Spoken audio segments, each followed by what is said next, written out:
বিসমিল্লাহির রহমানির রহিম। আলহামদুলিল্লাহ সালামুন আলা ইবাদিহিল্লাযিনা ইসতাফা ইন্না হাযাল কুরআন। শুনছেন কিয়ং কোরআনিক মেসেজ ইউটিউব চ্যানেল। সারা দেশে এই কোঠা আন্দোলনের পর আপনাদের সামনে উপস্থিত। আশা করি আপনারা সকলেই ভালো আছেন এবং সুন্দর আছেন। আমি আজ কথা বলছি ইসলাম ধর্মের মূল নীতি যেভাবে হারিয়ে যাচ্ছে। সকল বিষয়ের একটি মূল নীতি থাকে, এই নীতি থেকে যদি মানুষ সরে যায় তাহলে বিপদগ্রস্ত।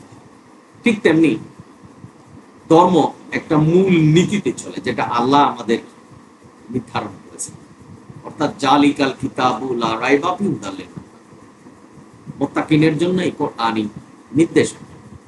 সেই নির্দেশনা যদি না মানা হয় এবং সেই নির্দেশনা মোতাবেক যদি জীবন পরিচালনা না করা হয় তাহলেই ক্ষতিগ্রস্ত। অনেক আয়াতে আল্লাহ কোরআনে বলেছেন যে শুধু কোরআনই মানবে। সূরা আনামের 153 নম্বর আয়াত, ইউসুফের 40 নম্বর। এখানে ইসলাম ধর্মের মূলনীতি কি? আল্লাহর হুকুম বিধান মানা। এই আল্লাহর হুকুম বিধান কোথায় পাবে? কোরআন। সেটা কিন্তু হাদিসে পাবে না, কারণ হাদিস মানব রচিত। তো এই মূল নীতিগুলি থেকে আমরা যেভাবে সরে যাচ্ছি তার এক নম্বর কারণ হলো কোরআনের পরিবর্তে অন্য কিছু মানা। হাদিস, মানব রচিত হাদিস। আজকের সমাজে মোল্লারা কঠোরভাবে প্রচারণা চালাচ্ছেন যে কোরআনের পাশাপাশি হাদিস মানতে হবে। কোরআনে কিন্তু আল্লাহ কথা বলেন। এখন আমার প্রশ্ন হলো যে আপনারা কি আল্লাহর কথা মানবেন না মোল্লাদের কথা মানবেন? এটাই বিবেচনার বিষয়। সুতরাং এর এক নম্বর কারণ হলো হাদিস, অর্থাৎ কোরআন থেকে দূরে সরে যাওয়া, যেটা আল্লাহ সম্পূর্ণভাবে নিষেধ করেছেন সূরা ইমরানের 103 নম্বর। এবং শাস্তির কথা বলেছেন যে কোরআনের মূলনীতি থেকে, অর্থাৎ কোরআন থেকে যদি আমরা দূরে সরে যাই তাহলে সূরা ইমরানের 105 নম্বর আয়াতে বলা হয়েছে যে কঠোর শাস্তির বিধানের কথা আল্লাহ বলেছেন। বাবা, আপনারা যারা শুনছেন, 2 নম্বর হলো কোরআনের কথাগুলি সুরে সুরে মানুষের কাছে প্রচার করা। যে যত সুর দিয়ে প্রচার করতে পারে, আজকের সমাজে কিন্তু তারাই বড় হুজুর, অর্থাৎ বড় বক্তা। তাদের কথাগুলি মানুষ কান পেতে শুনে। কি বলছেন, বা সেটা কি কোরআন থেকে বলছেন না হাদিস থেকে বলছেন, এ বিষয়ে তাদের মাথা ব্যথা। কে কত সুর দিতে পারে, কে কত মজা করে কথা বলতে পারে, মানুষ, সাধারণ মানুষ তাদেরকে বিবেচনা করছে যে তারাই সব জানে এবং সব বুঝে এবং তাদের কথাই সঠিক। এই যে সুরে সুরে কথা বলা এবং মানুষ এই যে প্রতিযোগিতা করে যে ওই হুজুর খুব ভালো সুরে কথা বলছেন, তার কথাগুলি খুব মজা লেগেছে, এই যে মজা লাগা বা ভালো লাগা, এটাই ইসলাম ধর্মের মধ্যে নিহিত হয়েছে। অর্থাৎ কোরআন কি বলছেন সেই বিষয় থেকে দূরে চলে গেছে, অর্থাৎ কোরআনের মূল নীতি থেকে দূরে চলে গেছে। কোরআনের কথাগুলি না বলে হাদিস থেকে সুরে সুরে সুরে সুরে গল্প, কিচ্ছা, কাহিনী বলে মানুষকে প্রভাবিত করছে। এভাবেই মানুষ কোরআন থেকে দূরে সরে যাচ্ছেন, অর্থাৎ মূল নীতি থেকে দূরে সরে যাচ্ছে। যেখানে বলছেন যে কোরআনই নির্দেশনা, সেই নির্দেশনা থেকে দূরে সরে যাচ্ছে। মোল্লাদের সেই সুরে সুরে বলা, খুব মধুর সুরে ওয়াজ করা, এই সুরটাই এখন মানুষের জীবনে মানে কোরআন প্রচার মনে হচ্ছে। 3 নম্বর হলো এক এক মোল্লা এক এক ভাবে ইসলাম প্রচার করে। দেখবেন আপনারা এই সমাজে যে মোল্লারা এক একজন এক এক ভাবে কথা বলছে, যে এটা কোরআনে আছে, এই কোরআন এই কথা বলছে। কোরআনে দুই রকম আয়াত আছে, একটা মুতাসাবি, একটা মুকাম। এই মুকাম আয়াতগুলি আমাদের মানতে হবে, কিন্তু মুতাসাবি আয়াতের ব্যাখ্যা করতে যে তারা বিভিন্নভাবে বুঝাচ্ছেন যে এখানে পীর ধরতে হবে, এখানে হাদিস মানতে হবে, এখানে বলছেন যে নবী নূরের তৈরি। এইসব মিথ্যা প্রচারণার মাধ্যমে কোরআনের মূল নীতি থেকে মানুষ দূরে যাচ্ছে। সুতরাং আমরা যদি মূল নীতির মধ্যেই না থাকি, আমরা যত আবাদত করি, বন্দেগী করি, কোনোটাই গ্রহণযোগ্য হবে না।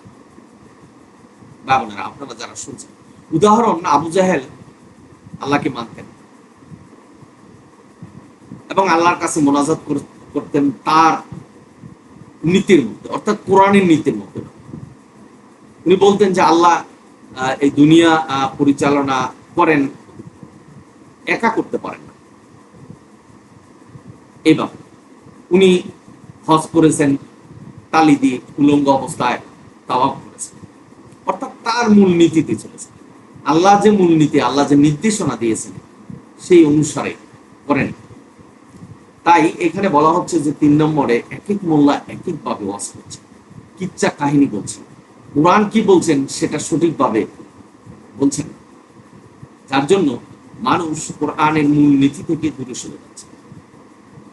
একটা লাঠি দেখবেন ঘুরছে, একটা নির্দিষ্ট জায়গায় বসে সুন্দরভাবে ঘুরছে।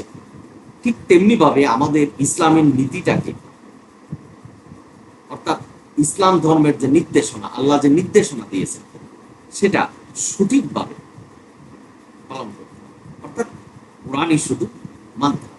কিন্তু আমাদের মোল্লারা এক এক মোল্লাকে অন্য মোল্লা গালাগালিজ করছেন, সে কিছু জানে না, এইভাবে বলছেন আমি যেটা বলছি সেটাই সঠিক। এই যে কথাগুলি বলে প্রচার প্রসারণা করে মানুষকে কোরআনের মূল নীতি থেকে দূরে সরাচ্ছে। বা আপনারা যারা শুনছেন, নিজের 4 নম্বর হলো নিজের আধিপত্য, অর্থাৎ আমি শিক্ষায় খুব বড়, আমি খুব বিদ্যান ব্যক্তি, আমার পিছনে অনেক লোক ঘুরে, এই কথাগুলি বলি, অর্থাৎ আধিপত্য, আমি যেটা বলছি সেটাই সঠিক, এই নীতিতেই ইসলাম চলবে।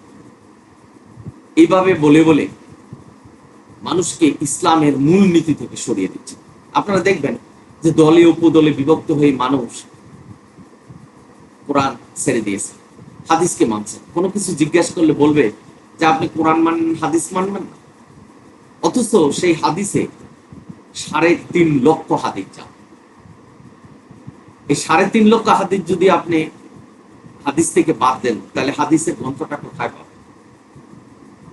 আপনাদের মনে প্রশ্ন থাকতে পারবে, হাদিসকে মানব, মানবেন কোনটা? যেটা কোরআনের সাথে সামঞ্জস্য আছে। কোরআন যেটা বলেছে সেটা যদি হাদিসে থাকে তাহলে সেটা মানবেন। আমি অনেক ভিডিওতে বলেছি যে বাইবেলও মানবেন যদি কোরআনের কথা বাইবেলে মান, ওই বাইবেলের ওই অংশটুকু মানবেন, গীতার ওই অংশটুকু মানবেন, যদি কোরআনের কথা আপনি ওখানে পেয়ে থাকেন। সুতরাং ভাই বোনেরা, এই বিষয়গুলি কিন্তু অত্যন্ত জরুরি।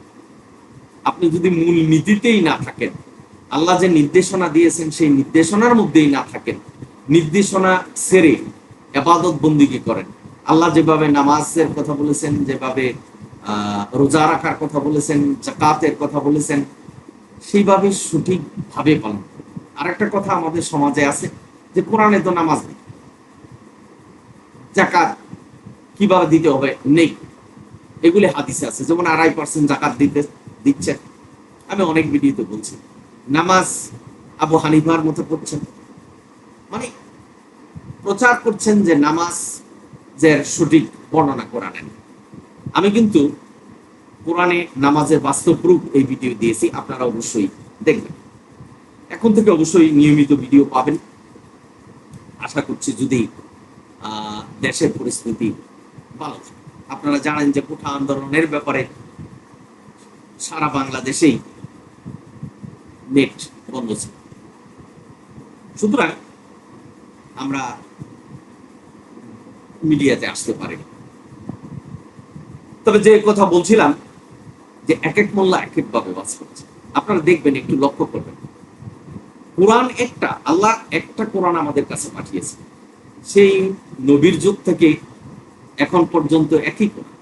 সুতরাং এক এক মোল্লা এক এক ভাবে বলবে কেন? সকলের কথাই কোরআনের কথা হবে এবং সকলের কথাই ইসলামের কথা এক হবে, এটাই কোরআনের মূলনীতি। বিশ্বে যত মুসলমান আছে, যত ইমানদার ব্যক্তি আছে, সবাই একইভাবে কথা বলবে।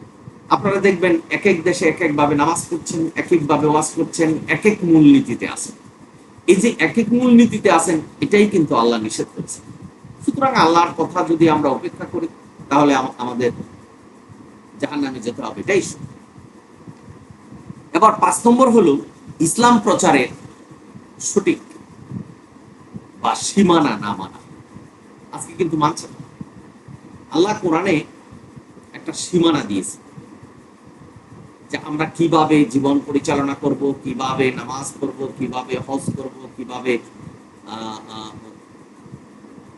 যাকাত এবং ইসলামের সমস্ত মূল নীতিগুলি কিভাবে আমরা পালন করব, জীবন কিভাবে প্রতিষ্ঠা করব, সমস্ত কিছু কোরআনে বর্ণনা করেছে। যার জন্য কোরআনকে বলা হয়েছে পূর্ণাঙ্গ কিতাব, আল্লাহ বলেছেন। এবং ইসলাম ধর্মকে পূর্ণাঙ্গ করেছেন এই কোরআনে।